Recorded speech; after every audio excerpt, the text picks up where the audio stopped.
The reality is this is a war. These people are waging war on us for time. This has gone on for 1400 years. This is nothing new. And the whole time while this goes on, police leaders or political leaders want to invite more. They want to invite more.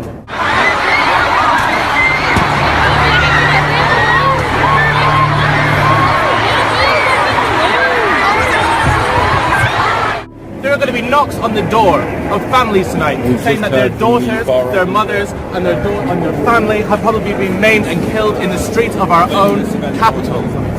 And the left have allowed it to go unnoticed. And we have people like this laughing hysterically. Is this really a time to laugh? There's a fucking terrorist attack.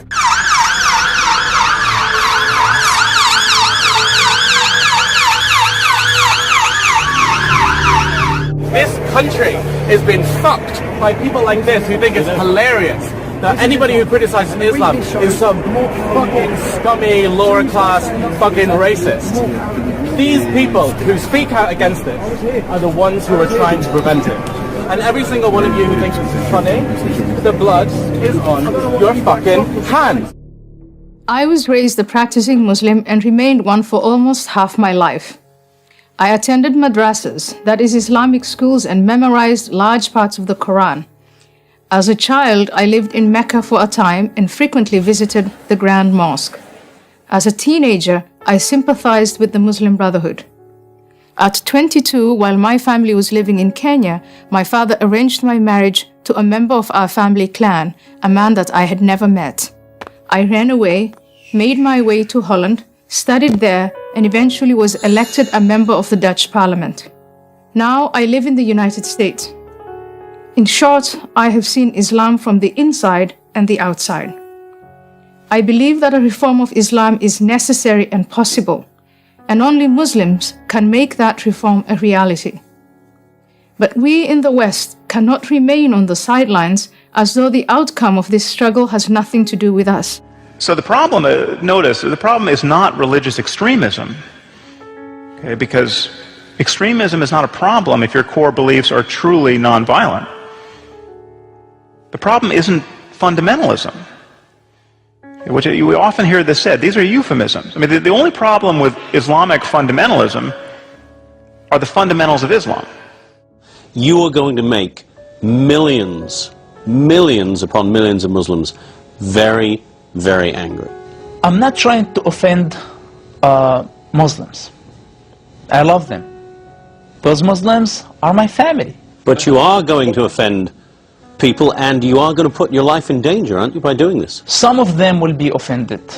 Some of them will be offended. But I am sure, I believe that many of them will wake up. Some of them will try to kill you. They will. They will. If they will kill me, they will kill this body. But the question, what about my soul? What about my ideas? What about my beliefs that I shared with everybody? Will they be able to kill this? I don't think so. If the jihadists win and the hope for a reformed Islam dies, the rest of the world will pay a terrible price. The terror attacks in New York, London, Madrid, Paris, and many other places are only a preview for what's to come. For this reason, I believe that it's foolish to insist, as Western leaders habitually do, that the violent acts committed in the name of Islam can somehow be divorced from the religion itself. As an apostate from Islam and a migrant, I know that hateful speech, whether from Islamists who call for my death or far-right groups like Pegida who want to deport all migrants, can be dehumanizing and intimidating. But banning speech deemed hateful doesn't stop discrimination, and of course anyone can be accused of it, even human rights activist Peter Tatchell. Also, it's those with power that determine what constitutes hate. Not, I might add, to stop discrimination, but very often to regulate socially unacceptable speech and stifle what's considered deviance or dissent. Per the National Union of Students, for example, Islamic societies can invite speakers who promote the death penalty for apostates, stoning for adultery, yet my progressive counter-narrative is considered hate speech.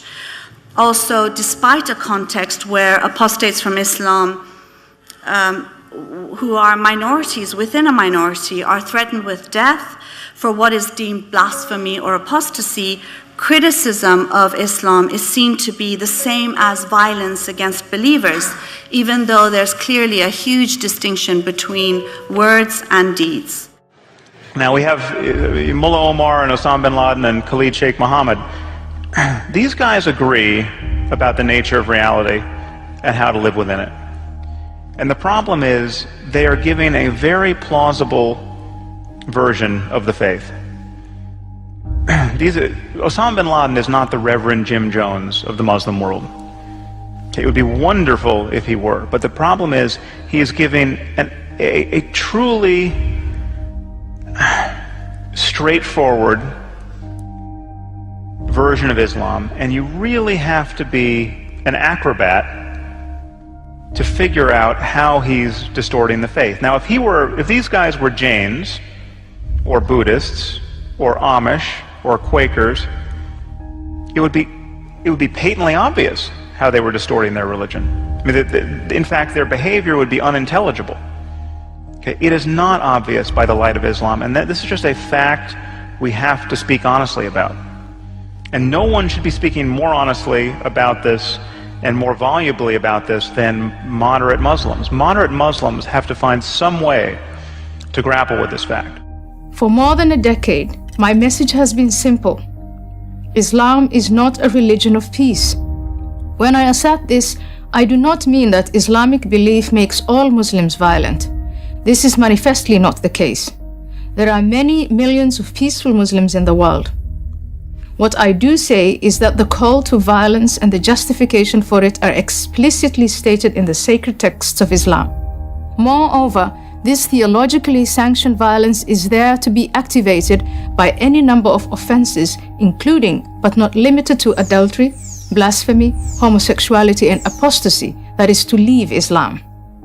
Those who tolerate this intolerance do so at their peril. Clearly, free expression is vital for any university and for our societies at large. And it's not free unless it's free for everyone, including those whose views are deemed distasteful, deviant, and even hateful, as long as there is no incitement to violence. What we need is not more restrictions on free speech, but the opposite. What we need is a change in NUS policies that stifle expression and dissent on campus. As Salman Rushdie says, limiting free expression isn't just censorship, it's an assault on human nature. Human beings, he says, shape their future by arguing and challenging and saying the unsayable, not by bowing their knees, whether to gods or to men. And this is a photo of Muslims in Kashmir worshipping at a shrine believed to contain a single beard hair from the Prophet Muhammad. Now, in showing you this image, I don't actually mean to denigrate the positive emotions that can be associated with this kind of practice. I mean, I think devotion is a positive emotion that we want in our lives. And I certainly don't mean to make light of how difficult life undoubtedly is for Muslims in Kashmir.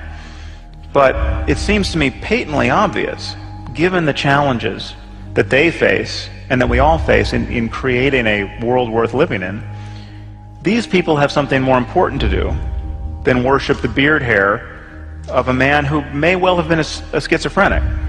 As someone who has known what it is to live without freedom, I watch in amazement as those who call themselves liberals and progressives, people who claim to believe so fervently in individual liberty and minority rights, make common cause with the forces in the world that manifestly pose the greatest threat to that very freedom and those very minorities. In 2014, I was invited to accept an honorary degree from Brandeis University for the work I have done on behalf of women's rights in the Muslim world. That invitation was withdrawn after professors and students protested my criticism of Islam.